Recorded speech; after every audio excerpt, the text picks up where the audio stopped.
It's kind of interesting and strange that the more and more we see our Canadian politicians going out there in defiance against people like Trump or people like Putin, they all seem to coordinate in the exact same way, regardless if it's the Liberal Party of Mark Carney and Chrystia Freeland, or even the official opposition like Pierre Poilievre.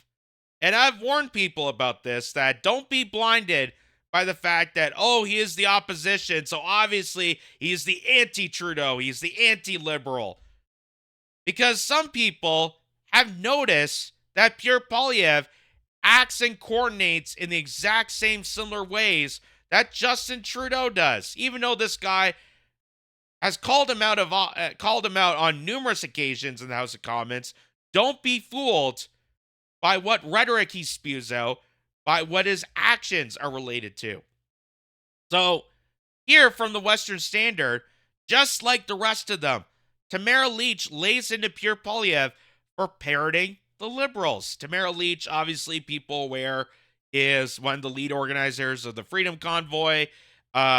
She wrote the book Hold the Line, that was a huge seller on Amazon, and has dealt with the extensive wrath of the tyrannicalness of our parliamentary system and our judicial system. They were trying to fabricate as much evidence together to try to prosecute her for every which way of this freedom convoy, try to demonize the act, try to demonize uh, people's ability to protest against tyrannical mandates, so on and so forth. But now she's calling out Pierre Poilievre. So, Freedom Convoy organizer Tamara Lich has called out Tory leader Pierre Poilievre for failing to distinguish himself from the Liberals and instead repeating leftist sentiments. Lich's comments followed a post from Poilievre's claiming President Donald Trump wants our jobs. Carney's carbon tax on Canadian industry will help Trump take them, added Poilievre in a social media post. Trump wants our jobs, replied Lich. This is a disappointing take from you and your team. Trump wants border security to prevent drugs and terrorists from entering his country. You're starting to sound like the rest of them, and it's not a good look. The comments under Lich's posts indicate many Canadians are frustrated with Poilievre's lukewarm conservative leadership on some issues, namely his unwillingness to remove Canada from global agreements such as the 2014 Paris Accords and failures to denounce mass immigration. Lich and organizer Chris Barber were arrested and jailed for mischief during the 2022 COVID-19 mandate protests in Ottawa. They have received a guilty verdict, with the Crown asking for the maximum of a 10-year sentence. Lich and Barber are still waiting for the sentencing hearing, which is scheduled for March 12th. So they've held off as much of this trial as possible. They try to hold off as much of this trial as possible, again, because they want to fabricate more and more evidence to try to frame these two as some sort of conspirators, as coordinators, that they were destroying the ethics of Canada and violating the process, even though it was the Canadian government themselves that violated the charters and rights and freedoms and civil liberties of Canadians during that process. Poilievre, to this date, has not said a single word about the trial, though he proclaims to have supported the truckers during the time of the Freedom Convoy. In an interview from December 2022 with then True North commentator Andrew Lawton, Poilievre was asked specifically about Lich. I'm not going to talk about any particular individual because she has a case before the courts, replied Poilievre. I haven't studied every single's conduct over the past 2 or 3 week period, but I could say the vast majority of people that witness who participate seem to be doing the normal Canadian peaceful protests. Now there are people who behaved badly or blockaded critical infrastructure. So that was when the convoy got into parts of Windsor, Windsor, and in the south, and also in Niagara Falls. Two big areas because of the bridges, because of the Ambassador Bridge from Windsor to Troy and the Rainbow Bridge that has a lot of impact on business. And because they closed that down in solidarity with the Freedom Convoy, that is what caused the mayhem. That is what provoked them to do the Emergencies Act, because that was costing the capital class a huge amount of money. And that is what they consider criminal acts. But it is amazing that Pierre Poilievre and the Conservative Party have screamed about this, have screamed about, the rights and freedoms, and they won't say a word to the general public about this particular case. And I understand, yes, you want to keep the secrecy, you don't want to reveal or speak about the court case and try to jinx the judgment. I understand that. But you didn't mention a damn thing about the Freedom Convoy when it really mattered. You could have at least stated that what the judicial process and Justin Trudeau and Chrystia Freeland did was completely apprehended. That they were completely doing this aggressively to go after Canadians, to collectively punish Canadians in result of this. You could have at least done that. But he wouldn't do that. He wouldn't do that. So, nearly a year later, at the beginning of Lich and Barber's trial in September 2023, Poilievre was asked about the trial again by Rebel News. "We will see. There has been no trial yet," replied Poilievre. When asked if it was fair to have a trial like this, Poilievre said, he said, I don't understand the question. He said it wasn't a fair trial. What part did you not understand about that question? And again, Poilievre completely shuns out of it.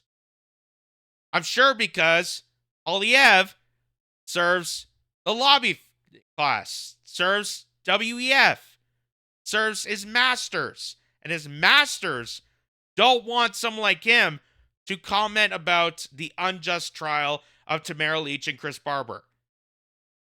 They want more people like them arrested and in jail and in prison for speaking out. And Pierre Poilievre is not going to jeopardize his job in the process of doing that. So I'm sure he knows exactly what that reporter means. He's just not willing to be courageous enough to speak about it.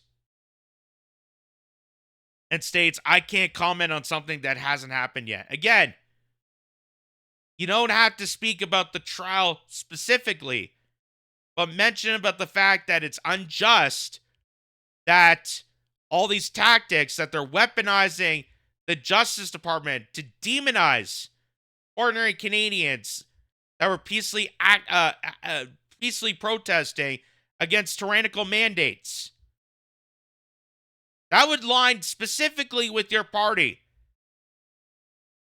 But it just shows what a massive dupe this guy is. It shows you what a massive dupe this guy is. And I've stated that regardless whether it be the Liberal Party, Conservative Party, Green Party, NDP, no matter who's in office, the bigger problem is not the specific political party or person themselves. It's the erosion. It's the erosion of the parliamentary process that's been coordinated and corrupted by the corporate capture of our country. That's what's happening. So whether you get Pierre Poilievre or Justin Trudeau, they're going to act in the same exact way. So this is the tweet that's in conversation of this. So Pierre Poilievre tweets out the front page of the Toronto Sun here, saying Trump wants our jobs. Carney's carbon tax on industry will help take them away. If Carney wins, Canada loses. Sign here to fire the Liberals, blah, blah, blah. So, again, he's using it the same way Mark Carney is using it. He's using this trade war, instead of pointing out why this trade war is existing, is using it as a political opportunity for himself. Just the same way as Mark Carney is. And Tamara Lich is pointing this out. He's saying Trump wants our jobs. This is a disappointing take from you and your team. Trump wants border security to prevent drugs and terrorists from entering his country. Yeah, same with us. Same with us. We're starting to sound like all the rest of them, and it's not a good look. So, you know who else also pointed this out? Donald Trump. Donald Trump even saw this because there was a conversation in the White House about Pierre Poilievre and brought to attention, do you think that Pierre Poilievre is going to be a different and better version to help Canada in this process? And listen what Donald Trump says about it. The Conservatives obviously have taken a hit in the polls since some of the comments that you've made that the Liberals have leaned into. Do you think that they're still going to be able to pull it out up there? Well, I think his biggest problem is he's not a MAGA guy, you know? I mean, he's really not. He's not a Trump guy at all. Yeah. So he's saying that Pierre Poilievre, the problem is he's not a MAGA guy. Now, from my understanding, it could be different. I don't know exactly the true intentions of what Trump made of that statement, but it sounded like that what he's saying is that Pierre Poilievre isn't a populist. He claims to be one. He wants to pretend to be one. But because he is so deeply corroded, just like the rest of the Canadian politicians, into this toxic swamp of corruption, into the corporate capture of our entire country and our political system, that he's not going to be the MAGA guy. That all the times that Chrystia Freeland called him maple syrup MAGA and sounds exactly like Donald Trump, yeah, that's because he's trying to win brownie points over people, but that doesn't actually mean he's going to put in the efforts. He's not going to actually do the actions. He may be able to talk the talk, but he can't walk the walk. That's what it sounds like from this interview here. That he's not a MAGA guy, meaning that he's not committed to Canada first. He's not committed to serving the needs of people. So, let's hear this again. The Conservatives obviously have taken a hit in the polls since some of the comments that you've made that the Liberals have leaned into. Do you think that they're still going to be able to pull it out up there? Well, I think his biggest problem is he's not a MAGA guy, you know? I mean, he's really not. He's not a Trump guy at all. He's more of a throwback Republican. He's different. Yeah. Making a big mistake. They all make that mistake, you know. They think they're going to be the tough guy and they're going to knock out Trump. Yeah. And they end up getting the hell beat out of him. So I don't know. I mean, I can't tell you, Pierre. I just don't know. I don't like what he's saying about me. It's just not positive about. So, that's exactly it. Pierre Poilievre, just like the Liberal Party, is spending stupid amounts of time trying to make punches at Donald Trump instead of focusing on the demise of the country that they put themselves into. That the reason that Canada's in this position is because of their lackluster policies, because of the neglect, because of the nefarious, diabolical, just absolute disregard of the crises that are affecting everyday Canadians. And right now we're seeing politician after politician abusing this tariff war instead of recognizing how significant this is, how devastating this is going to be, and we need to coordinate together to actually improve the benefit of the Canadian society. so that we can actually manage to get along and we can actually bring towards Donald Trump and have some sort of peace deal and some sort of tariff agreement. Instead of dealing that, they're going to throw coward punches at each other. And while Pierre Poilievre has spent years pointing fingers at the Liberal Party for all their shortfallings, boy, he sure knows how to mimic the exact same ones. So, here, for example, just to show people how similar Pierre Poilievre is to the Liberal Party, remember Pierre Poilievre during when the Ukrainian president Volodymyr Zelensky and the Nazi that was in parliament, Pierre Poilievre and the Conservative Party pointed the finger at the Liberal Party and say, how dare you lie to people, called them out numerous times. But does that mean Pierre Poilievre is anti-Ukraine? Does that mean Pierre Poilievre wants to end the war? No! In fact, Pierre Poilievre, I was so moved by President Zelensky's passionate speech to Parliament today. We need to help back up our sympathy for Ukraine with real action as the country fights for its freedom against Russian aggression. After all the times you pointed the finger at the Liberal Party for taking their tax dollars and sending it off to this country, no, we need to support them more. Because Volodymyr Zelensky made a passionate speech.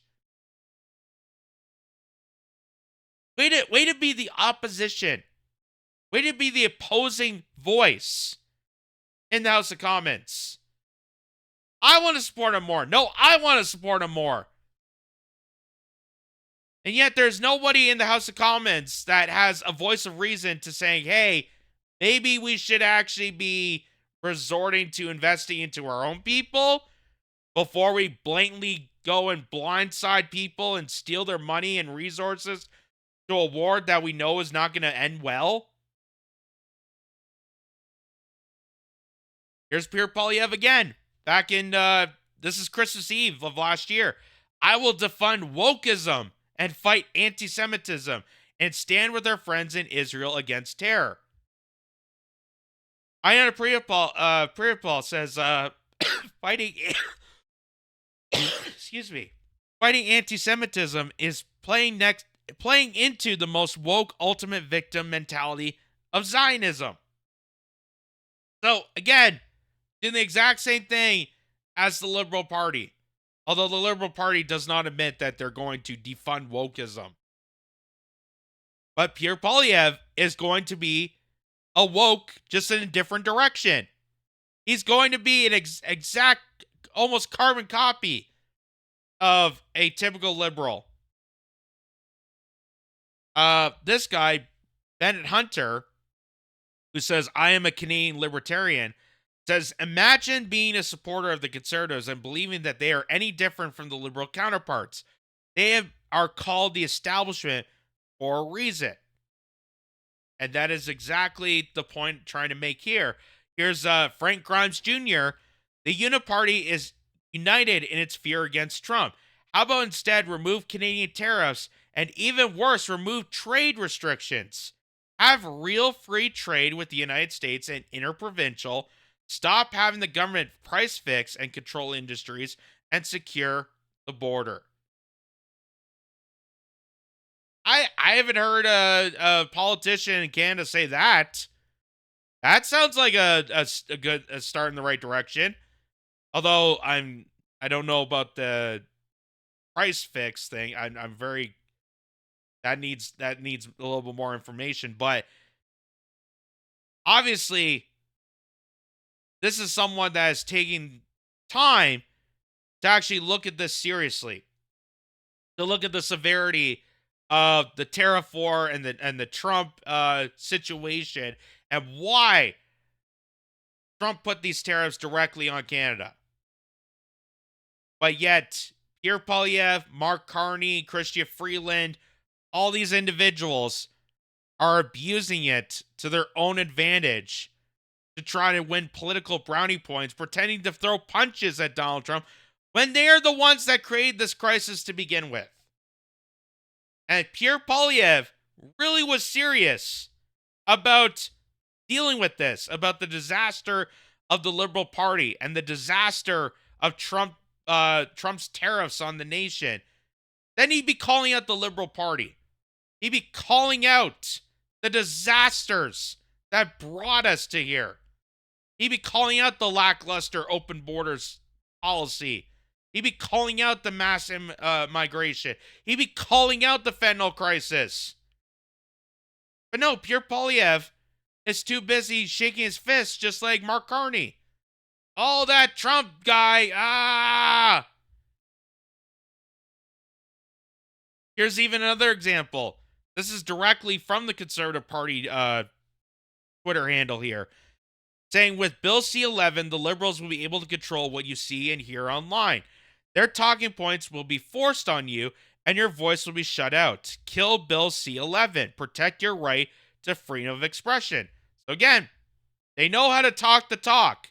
They know how to talk the talk when it comes to freedom of expression, when it comes to censorship, when it comes to bodily autonomy, when it comes to ending the... They could say the right words, but they won't do the correct action, because the correct action requires courage, requires getting out of the box, requires not being complacent with the corrupted class. And here's Pierre Poilievre. Hamas-inspired hate camps have taken over university campuses, intimidating students and promoting hatred against Jews. Pack them up and shut them down. Boy, that seems way different than what you said about free speech online. So I guess free speech is selective within the Conservative Party.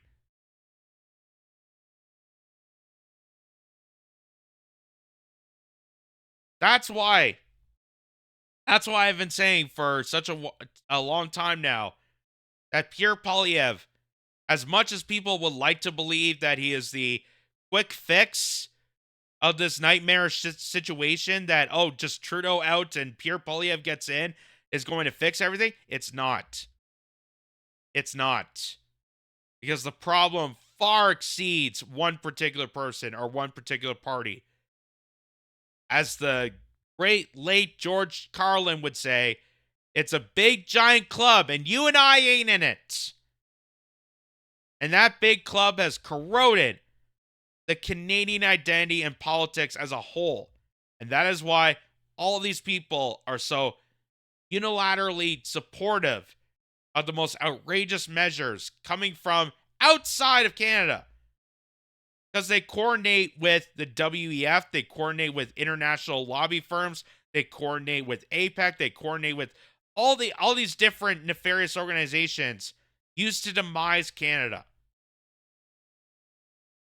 And the corruption is completely eroding the situation of this country.